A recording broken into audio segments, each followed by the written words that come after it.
عالم جا کر دیکھیں، گھروں کے اندر جو لڑائی جھگڑوں کے جو ماحول ہو رہے ہیں، آپ خادم صاحب کے آفس میں جا کر دیکھیں، میاں بیوی کی لڑائی ہو یا گھر کے جو بھی پنچایت آتی ہیں، سب کی جڑ گھروں کی عورتیں ہوتی ہیں۔ عورتوں کے درمیان میں چلنے والے جھگڑے، گھر کی ساس، ایک نئی شادی شدہ دلہن گھر کے اندر آئی تو ساس اور نند مل کر اس کو ایسے الزامات لگائے، ایسی تہمتیں لگائی، اس کے اندر نکالنے والی خامیاں، اس کے خاندان کی خامیاں نکال کر گننے لگے، اس کے اوپر ایسے الزامات لگانے لگے، آخر کار اسے مجبور ہو کر گھر چھوڑنا پڑا۔ اس ساس کی وہ زبان تھی، وہ نند کی وہ زبان تھی، اپنی زبانوں سے نہ جانے ایسے جملے عورتیں نکالتی ہیں۔ ہر ایک کو ڈرنا چاہیے زبان کھولنے سے پہلے، چاہے وہ ہمارے گھر کا معاملہ ہو یا ہمارے باہر کا معاملہ ہو۔ اکثریت مسلمانوں کے گھروں کی ہی دیکھی جاتی ہے، گھروں کے اندر جب لڑائی جھگڑے کا ماحول پیدا ہو جائے تو اتنی لڑائیاں، اتنے آوازیں، چیخیں پکار گھروں کے اندر کہ پورا محلہ متاثر ہوتا ہے۔ گھر کے اندر ہونے والی لڑائی کو پورے محلے کے گھر والے سنتے ہیں، پورے محلے والے، ان کے گھر میں کیا لڑائی ہو رہی، کون کیا بول رہا ہے، کون کیا نہیں بول رہا ہے۔ گھر والے پورے ایک ٹارگٹ بنا کر، ایک بہو کو پوری طرح سے ٹارگٹ بنا کر، اس کے اوپر بنا کر پورے محلے والوں کے سامنے، پورے گھر والوں کے سامنے اسے بے عزتی کرنا، اس کے بارے میں برا بھلا کہنا، یہ مسلمانوں کے گھروں کے اندر چلنے والی سٹوریاں ہیں۔ اللہ حفاظت فرمائے کہ جہاں پر اللہ تعالیٰ کے نیک متقی پرہیزگار بندوں پر جب کسی طرح کے الزامات لگتے ہیں، کسی طرح کی برائیاں ان کے اوپر تھوپی جاتی ہیں، کسی کے طرح کے تانے ان کے اوپر لگتے ہیں، یہ اللہ کا قانون ہے، اللہ تعالیٰ اپنی جانب سے ان کا دفاع کرتا ہے۔ اللہ نے کہا ان اللہ یدافع عن الذین آمنوا، مومنوں کی جانب سے اللہ دفاع کرنے والا ہے۔ اگر کسی مومن پر آپ نے الزام لگا دیا، مومن کمزور ہے، اس کے پاس طاقت نہیں ہے، اس کے پاس پاور نہیں اپنی بات کو بتانے کے لیے، معاشرے میں لڑنے کے لیے، معاشرے میں اپنی بات وزن جمانے کے لیے، لیکن مومن ہے، اللہ سے ڈرنے والا ہے، اللہ کی جانب سے اس کی مدد آئے گی، اللہ اس کا دفاع کرے گا۔ کیسے دفاع کرے گا؟ آپ پیغمبروں کی زندگی اٹھا کر آپ دیکھیں، جیسا کہ میں نے کہا حضرت مریم علیہ السلام کے بارے میں۔ حضرت مریم علیہ السلام جب اپنے اس بچے کو لے کر دنیا کے سامنے آئی، دنیا والوں نے اتنے الزامات لگائے، ماں باپ کو انہوں نے گن دیا، کہا کہ تمہارا باپ ایسا نہیں تھا، تمہاری ماں ایسی نہیں تھی، ایسے جملے نکل گئے۔ بولنے والی مریم کو اللہ تعالیٰ نے زبان بند کر دی، کہا کہ مریم کو کچھ بولنا نہیں ہے۔ دیکھیے اللہ کا قانون ہے، جب اللہ کسی کی مدد کرنا چاہے، کسی کا دفاع کرنا چاہے، اللہ وہاں سے راستے کھولتا ہے جہاں سے کھلنے کی امید ہی نہ ہو۔ اب حضرت مریم کی بات بتانے کے لیے حضرت مریم کے علاوہ کوئی نہیں، کسی کو معلوم نہیں کہ بچہ کیسا پیدا ہوا، بچہ آیا کیسا دنیا میں، حضرت مریم کے علاوہ کوئی اور نہیں جانتا۔ اب معاشرے کے لوگ کیسے جانیں گے، کس کی بات کو یقین کریں گے؟ اللہ نے کیا کیا؟ اللہ کی قدرت کا کمال یہ ہوا کہ اللہ تعالیٰ نے اس معصوم بچے کو اللہ نے زبان عطا کر دی، کہنے لگا قال انی عبد اللہ آتانی الکتاب وجعلنی نبیا، کہا کہ میں اللہ کا بندہ ہوں جو مجھے کتاب دے کر بھیجی گئی ہے۔ اللہ اکبر۔ جہاں پر کوئی راستہ نہیں تھا، اس زمانے بھر کے لوگوں کی معصوم سے بچے کی زبان سن کر یہ سارے لوگ تعجب کرنے لگے، تب انہیں یقین ہوا، کئی لوگوں کو یہ متاثر ہوا کہ ہاں یہ اللہ کا کرشمہ ہے۔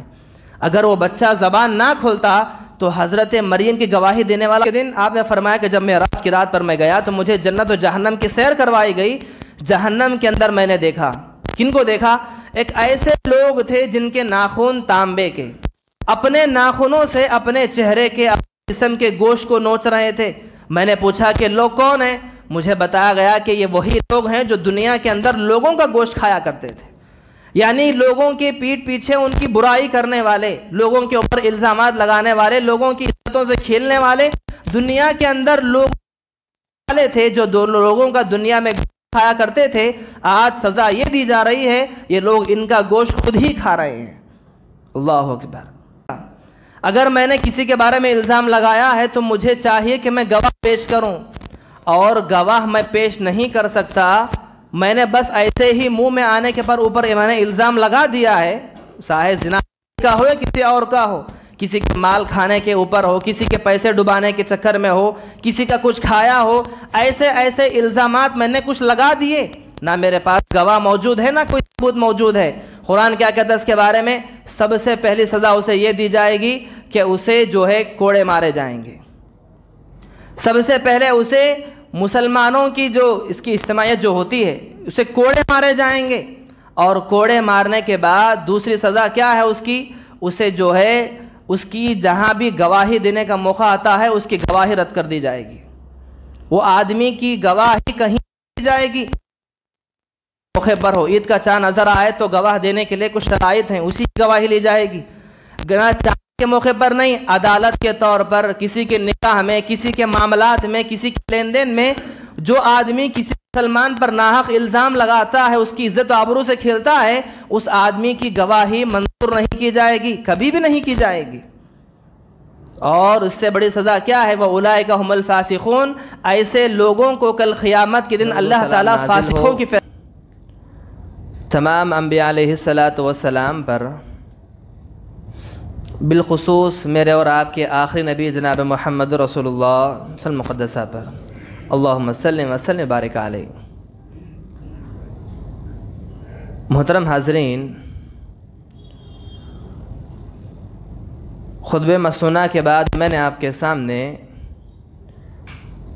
قرآن مجید کی جو آیت کریمہ تلاوت کی ہے، اس میں اللہ تبارک و تعالی ایک مومن کی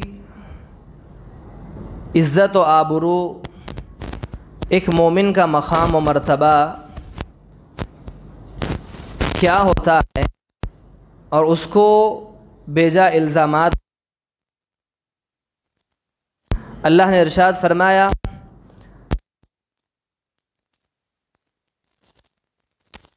وَعِنُوا فِي الدُّنْيَا وَالْآخِرَةِ، جو بندے اس دنیا کے اندر کسی پاک دامن عورت پر الزام لگاتے ہیں،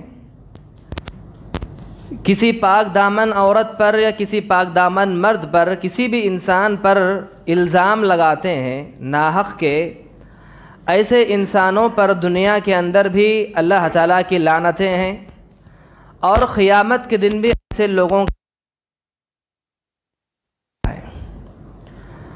اس آیت میں اللہ تبارک و تعالیٰ نے جو پاک دامن عورت پر الزام لگانے کی بات جو کہی ہے، یہ صرف عورت کے حد تک محدود نہیں ہے کہ الزام صرف عورت پر لگانا کہ بدکار ہے، اس کا چلن ٹھیک نہیں، اس کا ویج صحیح نہیں، یہ صرف اس کے حد تک محدود نہیں ہے۔ اس آیت کی مضمون میں دیگر کئی لوگ شامل ہو جاتے ہیں، کئی چیزیں آ جاتی ہیں۔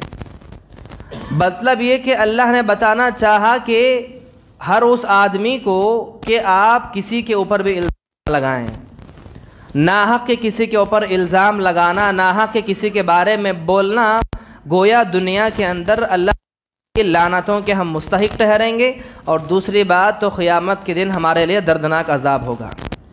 محترم حاضرین، آئیے دیکھتے چلیں آج کے خطبے میں اسی موضوع کے حوالے سے کہ ایک مسلمان کی عزت، ایک مسلمان کا وقار اسلام کی نظر میں کیا ہوتا ہے، اللہ اور اس کے رسول کی نظر میں ایک مسلمان کی کیا عزت ہے، اسی کے تعلق سے کچھ باتیں میں آج کی خطبے میں پیش کروں گا۔ دعا کرتا ہوں اللہ تعالیٰ سے اللہ پہلے مجھ کہنے والے کو بھی اور ہم تمام سننے والوں کو بھی ان باتوں پر عمل کرنے کی توفیق عطا فرمائیں۔ محترم حاضرین، آئیے دیکھتے چلیں، ایک مسلمان کی عزت و آبرو ایک بہت ہی بڑا قیمتی سرمایہ ہے۔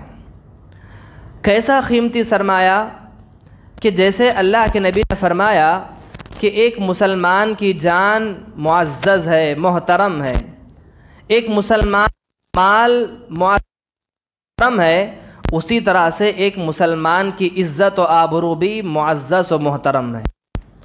جیسے ہم کسی کے ناحق ہم کسی کے جان پر حملہ نہیں کر سکتے، جیسے ہم کسی کے ناحق کسی کا مال چرا نہیں سکتے، ویسے ہی ناحق کسی کی عزت و آبرو پر حملہ کرنا بھی اسی طرح کے جرم میں شامل کیا جاتا ہے۔ تو ہر مسلمان کی جان، ہر مسلمان کا مال اور ہر مسلمان کی عزت و آبرو اللہ اور اس کے رسول کی نظر میں معزز و محترم ہے۔ جیسے میں اپنی جان معزز سمجھتا ہوں، سامنے والے کی جان معزز ہے۔ جیسے میرا مال میرے لیے احترام والا ہے، محترم ہے، ویسے ہی سامنے والے کا مال محترم ہے۔ تو بالکل اسی طرح سے جہاں پر میں خود کی عزت چاہتا ہوں، جہاں خود کی میں سیلف مانتا ہوں کہ مجھے عزت ہے، میرا بھی کچھ مقام ہے، جہاں پر میں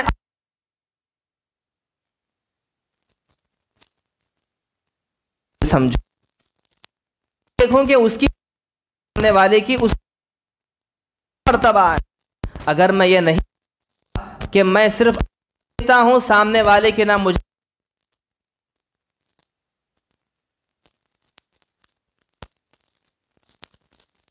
کرتا ہوں، کبھی چاہے کے ذریعے، کبھی عزت و آبرو پر حملہ کرتا ہوں اپنی زبان سے، لعن کر کے، غیبت کر کے، چغلی کر کے، اس کے عزت کی کھلواڑ کر کے، اس کے بارے میں بھلا کہہ کے، اس کے اوپر الزامات لگا کے، نہ جانے چیزیں کر کر میں اس کی عزت و آبرو پر حملہ کرتا ہوں، تو مجھے ڈرنا چاہیے اللہ تعالیٰ کی.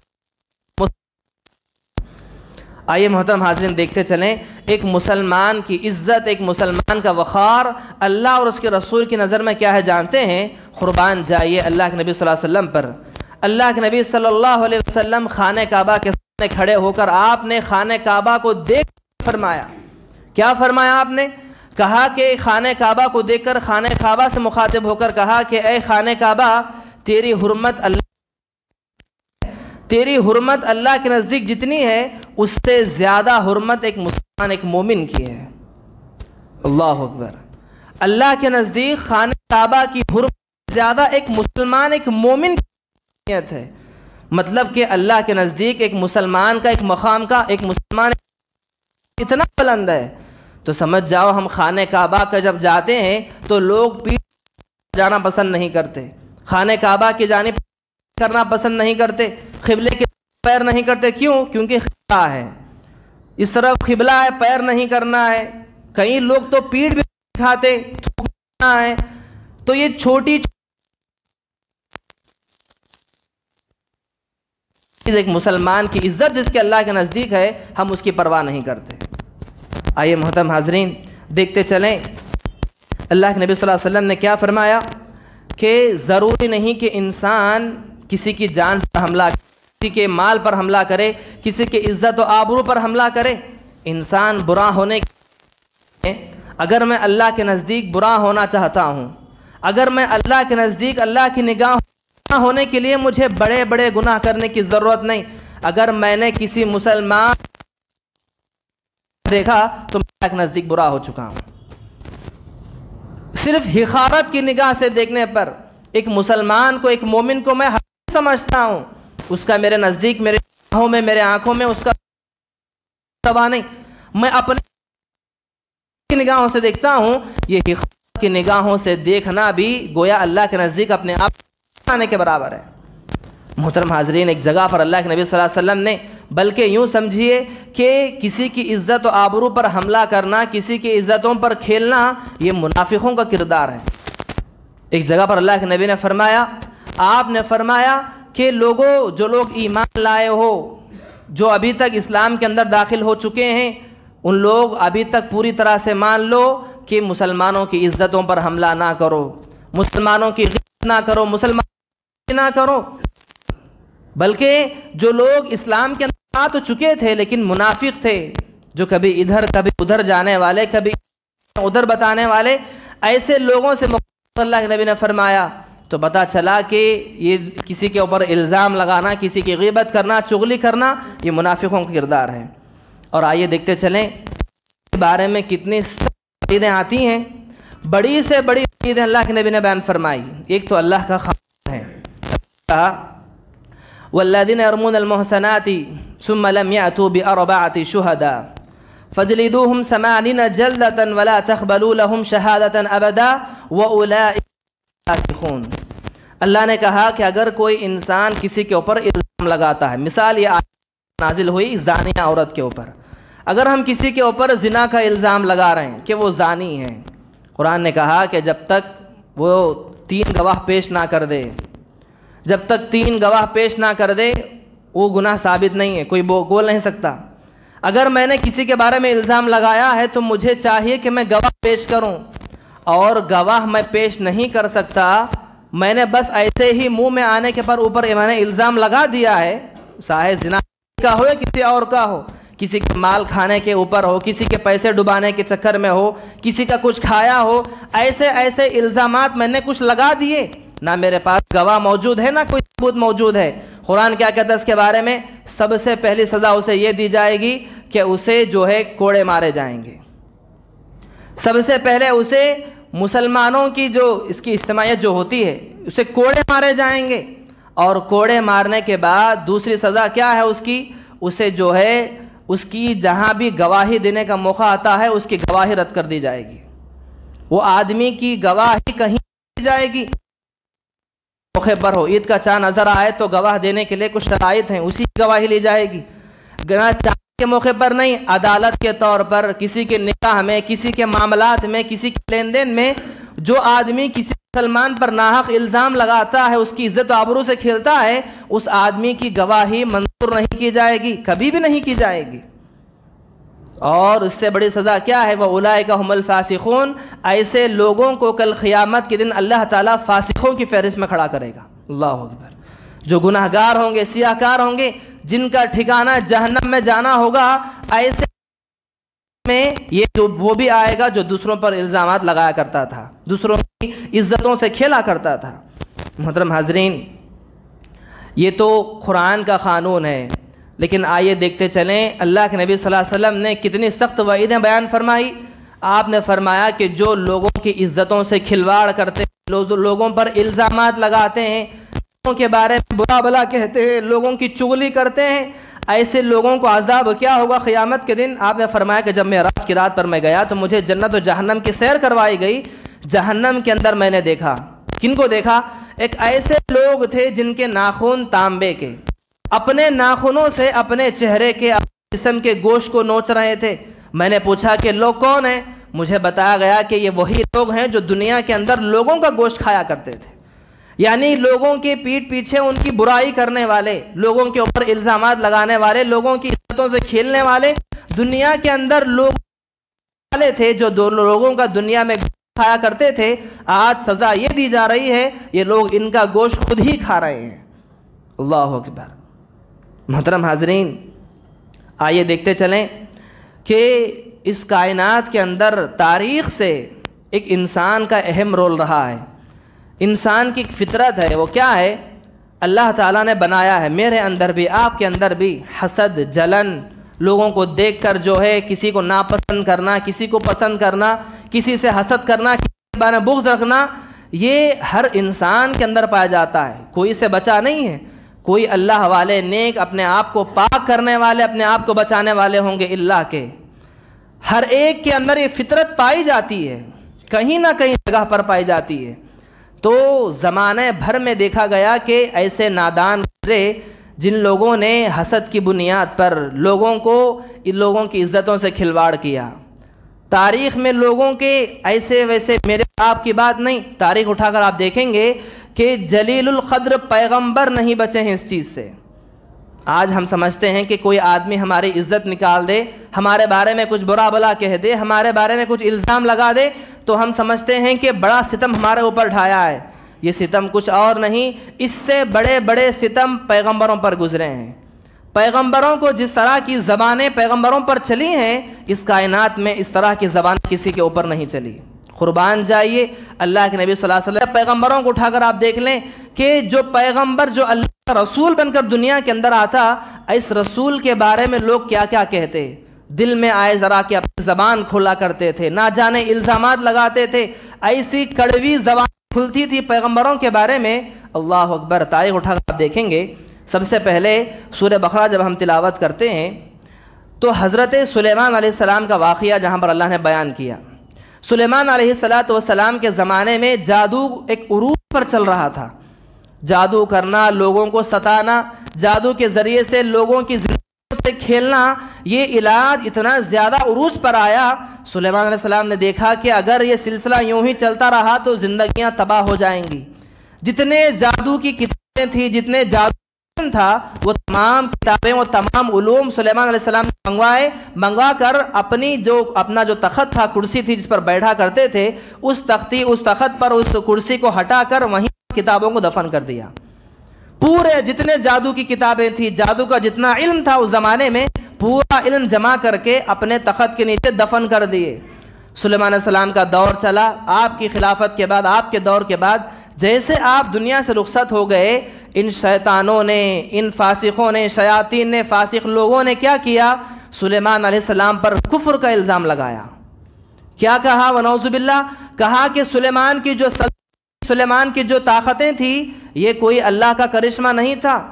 یہ کیسی طاقتیں تھیں؟ سلیمان علیہ السلام ہوا کے ذریعے سے کہاں بولے وہاں پر چلے جاتے تھے، حکم دیتے تو سیکنڈوں میں جنات کی مدد سے کچھ اور ہو جاتا تھا۔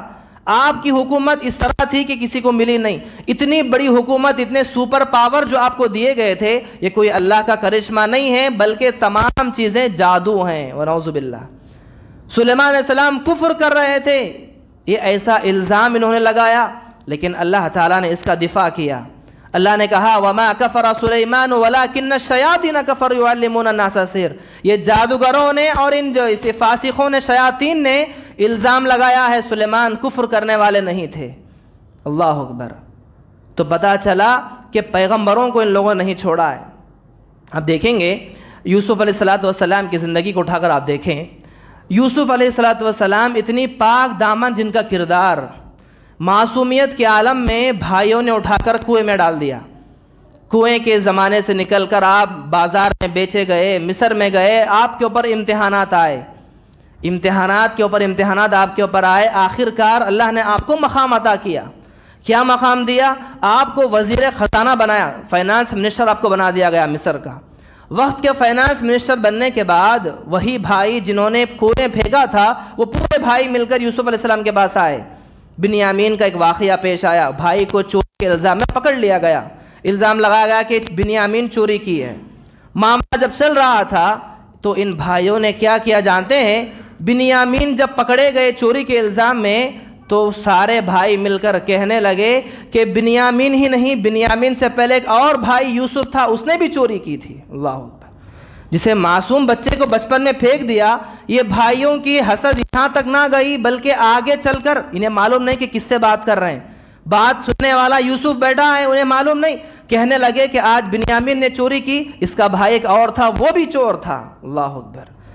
قال انتم شر مکانا، یوسف علیہ السلام نے دل میں کہا کہ کیسے بدترین لوگ ہیں یہ۔ اللہ اکبر۔ دل میں سمجھا کہ کیسے بدترین لوگ ہیں یہ۔ آخرکار پھر وہ معذرہ آپ کے سامنے پیش کیا گیا۔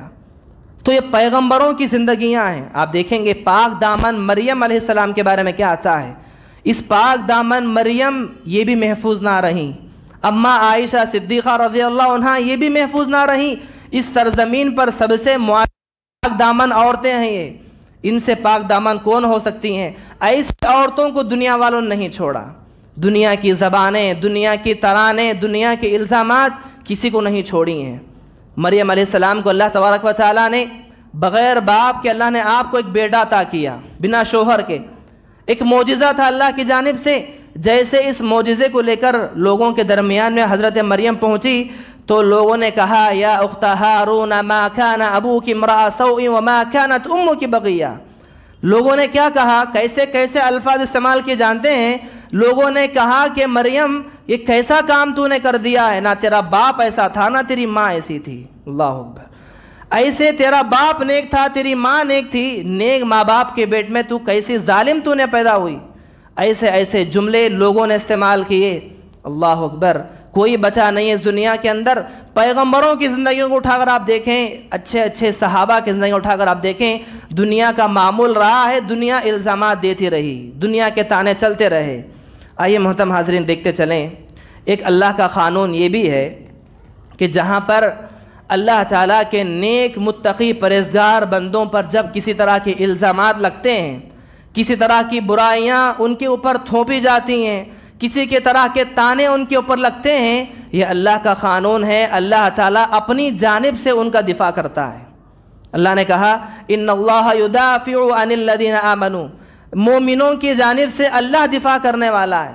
اگر کسی مومن پر آپ نے الزام لگا دیا، مومن کمزور ہے، اس کے پاس طاقت نہیں ہے، اس کے پاس پاور نہیں اپنی بات کو بتانے کے لیے، معاشرے میں لڑنے کے لیے، معاشرے میں اپنی بات وزن جمانے کے لیے، لیکن مومن ہے، اللہ سے ڈرنے والا ہے، اللہ کی جانب سے اس کی مدد آئے گی، اللہ اس کا دفاع کرے گا۔ کیسے دفاع کرے گا؟ آپ پیغمبروں کی زندگی اٹھا کر آپ دیکھیں، جیسا کہ میں نے کہا حضرت مریم علیہ السلام کے بارے میں، حضرت مریم علیہ السلام جب اپنے اس بچے کو لے کر دنیا کے سامنے آئی، دنیا والوں نے اتنے الزامات لگائے، ماں باپ کو انہوں نے گن دیا، کہا کہ تمہارا باپ ایسا نہیں تھا، تمہاری ماں ایسی نہیں تھی، ایسے ایسے جملے نکل گئے۔ بولنے والی مریم کو اللہ تعالیٰ نے زبان بند کر دی، کہا کہ مریم کو کچھ بولنا نہیں ہے۔ دیکھیے اللہ کا قانون ہے، جب اللہ کسی کی مدد کرنا چاہے، کسی کا دفاع کرنا چاہے، اللہ وہاں سے راستے کھولتا ہے جہاں سے کھلنے کی امید ہی نہ ہو۔ اب حضرت مریم کی بات بتانے کے لیے حضرت مریم کے علاوہ کوئی نہیں، کسی کو معلوم نہیں کہ بچہ کیسا پیدا ہوا، بچہ آیا کیسا دنیا میں، حضرت مریم کے علاوہ کوئی اور نہیں جانتا۔ اب معاشرے کے لوگ کیسے جانیں گے، کس کی بات کو یقین کریں گے؟ اللہ نے کیا کیا؟ اللہ کی قدرت کا کمال یہ ہوا کہ اللہ تعالیٰ نے اس معصوم بچے کو اللہ نے زبان عطا کر دی، کہنے لگا قال انی عبد اللہ آتانی الکتاب وجعلنی نبیا، کہا کہ میں اللہ کا بندہ ہوں جو مجھے کتاب دے کر بھیجی گئی ہے۔ اللہ اکبر۔ جہاں پر کوئی راستہ نہیں تھا، اس زمانے بھر کے لوگوں کی بچے معصوم سے بچے کی زبان سن کر یہ سارے لوگ تعجب کرنے لگے، تب انہیں یقین ہوا، کئی لوگوں کو یہ متاثر ہوا کہ ہاں یہ اللہ کا کرشمہ ہے۔ اگر وہ بچہ زبان نہ کھولتا تو حضرت مریم کی گواہی دینے والا کون تھا وہاں پر؟ تو یہ اللہ کا قانون ہے، جب بندہ اللہ تعالیٰ کسی کی مدد کرنا چاہے اپنے بندوں کی تو وہاں سے راستے کھولتا ہے جہاں سے کوئی امید ہی نہ ہو۔ جیسے کہ حضرت یوسف علیہ السلام کے واقعے میں ہم دیکھتے ہیں، جب یوسف علیہ السلام جوانی کو پہنچے تو عزیز مصر کی بیوی نے ان کے ساتھ برا معاملہ کرنا چاہا، برائی چاہی، بدکاری کرنے کا ارادہ کیا۔ یوسف علیہ السلام بچتے رہے، انکار کر دیا۔ انکار کرنے کے بعد وہ خود آگے بڑھ کر برائی کے لیے آگے آئی تو یوسف علیہ السلام بھاگنے لگے۔ جیسے آپ بھاگنے لگے، آپ کے لیے قرآن کہتا ہے دروازے خود بخود کھلنے لگے، باہر نکلنے کے جو دروازے تھے، کئی دروازے تھے، وہ خود بخود کھلنے لگے۔ آخرکار ہوا یہ کہ عزیز مصر سامنے آ گیا، بادشاہ سامنے آیا، بیوی بھاگ رہی، سامنے یوسف ہیں۔ جیسے اپنے آنکھوں کے سامنے اس عزیز مصر کی بیوی نے اپنے شوہر کو دیکھا، ارادہ پلٹ گئی، کہنے لگی کہ یہی برائی کرنے کا ارادہ کر رہا تھا، مجھ پر جو ہے ظلم زبردستی کر رہا تھا، اپنے بات کو مکر گئی۔ سارے لوگ دیکھنے لگے۔ اب یہاں پر یوسف علیہ السلام کی گواہی دینے والا کون ہے؟ یوسف تنہا اکیلے ہیں، آپ کے اس کمرے میں کوئی موجود نہیں تھا، سوائے مصر کی بیوی کے علاوہ کوئی موجود نہیں۔ اب عزیز مصر کی بیوی کے علاوہ کون گواہی دے کہ یوسف پاک دامن ہے؟ قرآن کہتا ہے وَشَهِدَ شَاهِدٌ مِّنْ أَهْلِهَا، کئی مفسرین نے اس کے بارے میں لکھا ہے، گواہی کس نے دی؟ اسی گھر کے اسی فرعون کے محل میں پلنے والے ایک معصوم بچے نے گواہی دی۔ جیسا کہ ہم نے کہا کہ 3 بچے ایسے ہیں جنہوں نے دنیا کے اندر اپنی زبان کھولی ہے، بچپن میں جن کی زبان کھلتی نہیں بات کرنے میں، یہ معصوم چھوٹے چھوٹے بچے جنہیں جو گود کی حالت میں بات کی، ایک تو عیسیٰ علیہ السلام، دوسرا یہ بچہ جو یوسف علیہ السلام کے حق میں گواہی دیتا ہے، اور تیسرا حضرت جریج، میں آگے آپ کو بتاؤں گا۔ کہا کہ یوسف علیہ السلام کے بارے میں انہی کے گودوں میں پلنے والا ایک معصوم بچے نے کہا وَشَهِدَ شَاهِدٌ مِّنْ أَهْلِهَا إِنْ كَانَ خَمِيصَهُ قُدَّ مِنْ قُبُلٍ، آپ نے اس بچے نے کہا کہ جاؤ دیکھو، اگر یوسف کا کرتا پیچھے سے پھٹا ہے تو پھر سمجھ جاؤ کہ اس کی بیوی مجرم ہے، اگر سامنے سے پھٹا ہے تو یوسف مجرم ہے۔ تو دیکھا گیا کہ پیچھے سے کرتا پھٹا تھا تو سمجھ جاؤ کہ اس کی بیوی مجرم تھی۔ پورے زمانے بھر کے سامنے یوسف علیہ السلام کی برات کا اعلان اللہ نے کروایا، آپ کا دفاع اللہ نے اس معصوم بچے سے کروایا۔ اسی طرح سے حضرت جریج جو بنی اسرائیل کے بڑے آپ کے متقیوں میں آپ کا شمار کیا جاتا ہے، اللہ کے نیک بندے، اللہ کے برگزیدہ بندے، آپ کی ماں نے بد دعا کر دی، کہا کہ جب تک تو ایک بدکاری کا منہ نہ دیکھ لے اللہ تجھے یہ نہ کرے۔ ماں کی بد دعا لگ گئی۔ حضرت جریج نے کیا کیا؟ کچھ کیے ہی نہیں، خامخواہ ایک لونڈی آئی جس کا بچہ پیدا ہو چکا تھا، کسی کے ذریعے سے منہ کالا کی تھی، آ کر لوگوں نے پوچھا کہ کس کا بچہ ہے، تو اس نے الزام لگا دیا کہ بچہ جریج کا ہے۔ ناحق کے بچے کا الزام، بچے کا باپ انہوں نے جریج کو بنا دیا۔ اب حضرت جریج کی جانب سے دفاع کرنے والا کون ہے؟ یہی وہی بچہ تھا۔ جب جا کر حضرت جریج نماز پڑھتے ہیں 2 رکعت، نماز پڑھنے کے بعد اللہ سے دعا کرنے کے بعد سیدھا بچے کے پاس گئے، جا کر بچے سے پوچھا کہ بتا تیرا باپ کون ہے، کس کے نطفے سے تو پیدا ہوا ہے۔ جیسے حضرت جریج نے اس بچے کو پوچھا، اللہ نے اس چھوٹے سے بچے کو اللہ نے بات کرنے کی قوت اللہ نے عطا کی، اس نے منہ کھولا، زبان کھولی اور بتایا کہ فلاں چروے کا نام بتایا کہ فلاں چرواہا میرا باپ ہے، اس کے نطفے سے میں پیدا ہوا ہوں۔ تو یہ اللہ کا قانون ہے۔ جہاں پر اللہ کے نیک بندوں پر الزامات لگتے ہیں، اللہ کے نیک بندوں کو لوگ ستاتے ہیں، وہاں پر ان لوگوں کے پاس طاقتیں نہ ہو، راستے نہ ہو، اللہ ایسے راستوں کے ذریعے سے اللہ دفاع کرتا ہے۔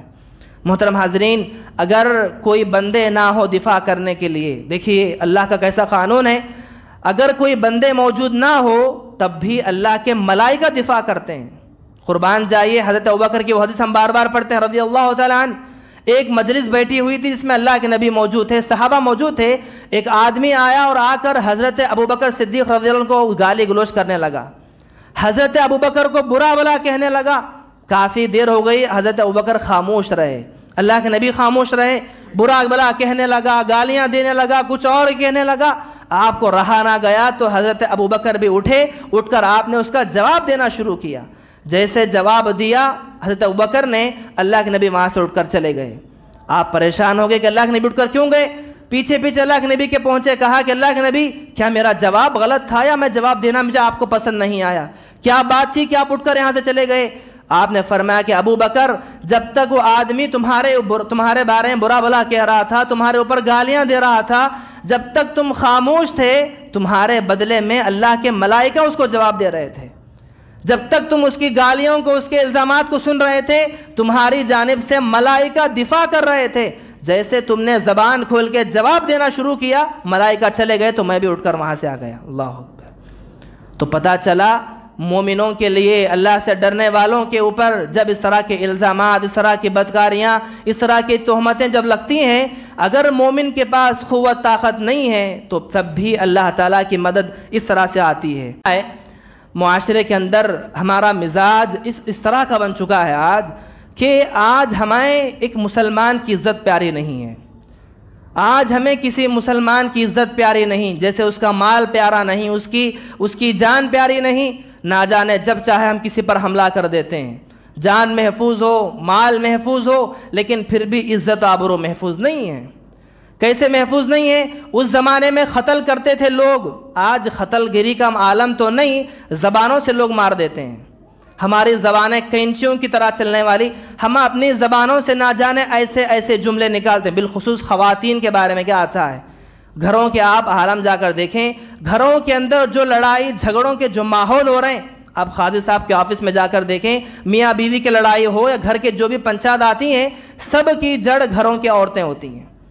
عورتوں کے درمیان میں چلنے والے جھگڑے، گھر کی ساس، ایک نئی شادی شدہ دلہن گھر کے اندر آئی تو ساس اور نند مل کر اس کو ایسے الزامات لگائے، ایسی تہمتیں لگائی، اس کے اندر نکالنے والی خامیاں، اس کے خاندان کی خامیاں نکال کر گننے لگے، اس کے اوپر ایسے الزامات لگانے لگے، آخرکار اسے مجبور ہو کر گھر چھوڑنا پڑا۔ اس ساس کی وہ زبان تھی، وہ نند کی وہ زبان تھی، اپنی زبانوں سے نہ جانے ایسے ایسے جملے عورتیں نکالتی ہیں۔ ہر ایک کو ڈرنا چاہیے زبان کھولنے سے پہلے، چاہے وہ ہمارے گھر کا معاملہ ہو یا ہمارے باہر کا معاملہ ہو۔ اکثریت مسلمانوں کے گھروں کی ہی دیکھی جاتی ہے، گھروں کے اندر جب لڑائی جھگڑے کا ماحول پیدا ہو جائے تو اتنی لڑائیاں، اتنے آوازیں، چیخیں پکار گھروں کے اندر کہ پورا محلہ متاثر ہوتا ہے۔ گھر کے اندر ہونے والی لڑائی کو پورے محلے کے گھر والے سنتے ہیں، پورے محلے والے، ان کے گھر میں کیا لڑائی ہو رہی، کون کیا بول رہا ہے، کون کیا نہیں بول رہا ہے۔